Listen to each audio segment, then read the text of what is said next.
आज Doubtnut app download करें। Doubtnut पर अपने सभी गणित, रसायन विज्ञान, भौतिक विज्ञान और जीव विज्ञान के डाउट्स का करो सफाया।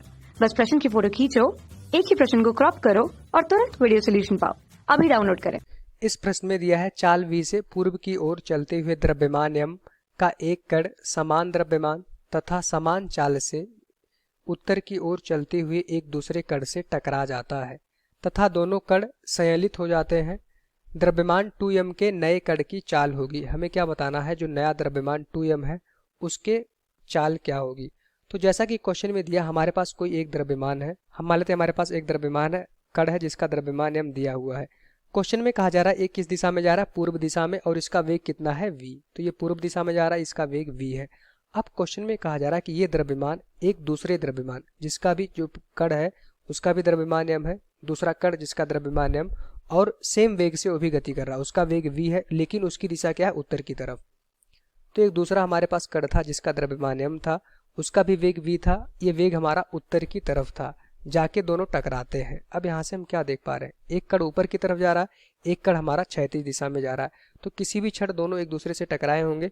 ठीक, अगर टक्कर हुई होगी तो यहाँ से देखेंगे इस तरह से हमारे पास टक्कर हुई होगी, दोनों गेंद आपस में टकरा गई होंगी।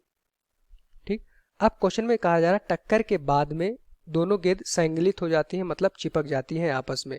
ठीक, ये दोनों गेंद अलग नहीं हो रही है। तो यहाँ से देखेंगे इन दोनों गेंद का जो मास हो जाएगा, एक का m है, एक का m है, तो कुल मास कितना हो जाएगा 2m। क्वेश्चन में पूछा जा रहा है कि जो ये 2m मास होगा इसका वेग बताइए। हम मान लेते हैं इसका वेग इस दिशा में हमारे पास क्या है, v डैश, तो हमें v डैश का मान बताना है। तो यहाँ से इस पिक्चर से सारी चीजें क्लियर हो गई। हमारे पास एक द्रव्यमान था, एक कण था जिसका द्रव्यमान m था, वो अभी पूर्व की दिशा में v वेग से जा रहा था। क्वेश्चन में कहा जा रहा है कि एक दूसरा कण था जिसका द्रव्यमान m था, सेम वेग v से उत्तर की दिशा में जा रहा था, दोनों एक दूसरे से कोलिजन करते हैं। यहाँ पे दोनों एक दूसरे से टकराए होंगे, टकराने के बाद दोनों ही गेंदें हमारे साथ एक साथ चिपक जाती हैं। इनका जो द्रव्यमान हो जाएगा 2m हो जाएगा, उसका वेग हमने मान रखा है v डैश, हमें v डैश की वैल्यू बताइए। ठीक, तो यहाँ से हमें पता है संघट्ट हो रहा है। संघट्ट में एक चीज जो हमेशा सही रहती है वो क्या, हमेशा हमारा संवेग संरक्षित रहेगा। मतलब कि संघट्ट के पहले का जो संवेग होगा वो हमारा संघट्ट के बाद के संवेग के बराबर होगा। अगर हम संघट्ट के पहले का संवेग निकालें उसको हम कह सकते हैं pi। ठीक, इसका मान क्या हो जाएगा हमारे पास, वस्तु हमारे पास एक कण है जिसका द्रव्यमान m है, वेग क्या है v, किस दिशा में है, क्षैतिज दिशा में, प्लस इसको मान लेते हैं दिशा अगर देखें तो हमारे पास क्या हो जाएगा i कैप। ठीक, प्लस दूसरा जो एक कण है जिसका द्रव्यमान m है, ठीक, उसका वेग कितना है v, किस दिशा में जा रहा है, प्लस j दिशा में, क्योंकि ये ऊपर की तरफ जा रहा है। तो संवेग हमारे पास क्या है, सदिश राशि, इसकी दिशा भी हमें लिखनी पड़ेगी। इसका मतलब क्या हुआ, ये हमारा संवेग आ गया। अगर देखें यहाँ पे डायग्राम बनाए, वेक्टर है ये, एक कण हमारा इस दिशा में जा रहा है जिसका वेग v है, एक कण हमारा ऊपर की तरफ जा रहा है जो द्रव्यमान था उसका भी वेग v था। अगर इन दोनों का परिणामी वेग निकाले तो ये हमारा परिणामी वेग v आ जाएगा। ठीक, तो अगर परिणामी हम संवेग निकाले, परिणामी संवेग बराबर क्या हो जाएगा, द्रव्यमान इंटू वेग, द्रव्यमान क्या हो जाएगा हमारे पास m। ठीक, दोनों कण का द्रव्यमान m है।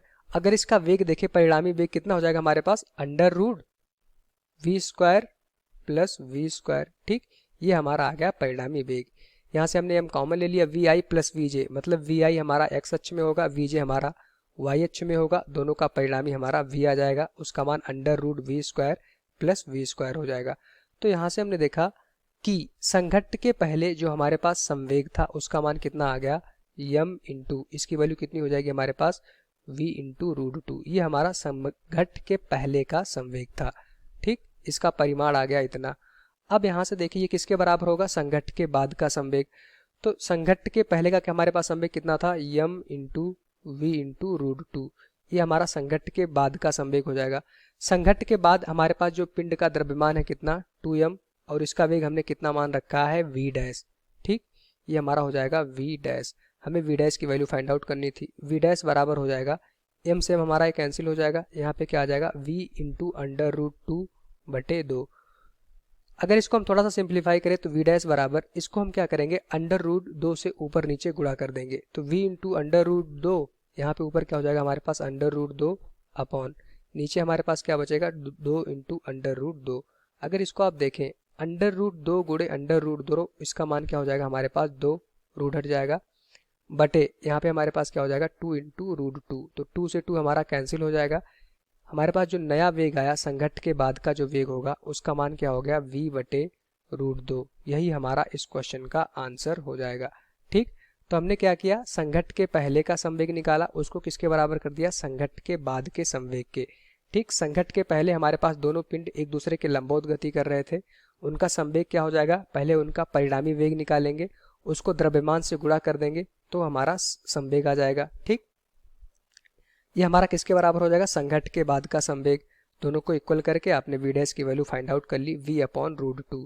तो यहाँ से हमारे पास 4 विकल्प दिए गए थे, अगर इसमें आंसर देखें तो हमारे पास सी ऑप्शन इस क्वेश्चन का राइट आंसर हो जाएगा। Thank you. कक्षा 6वीं से 12वीं से लेकर नीट, IIT, JEE वो एडवांस के लेवल तक 1 करोड़ से ज्यादा छात्रों का भरोसा। आज ही डाउनलोड करें डाउटनेट ऐप या व्हाट्सएप करें अपने सारे डाउट्स 8400 400 400 पर।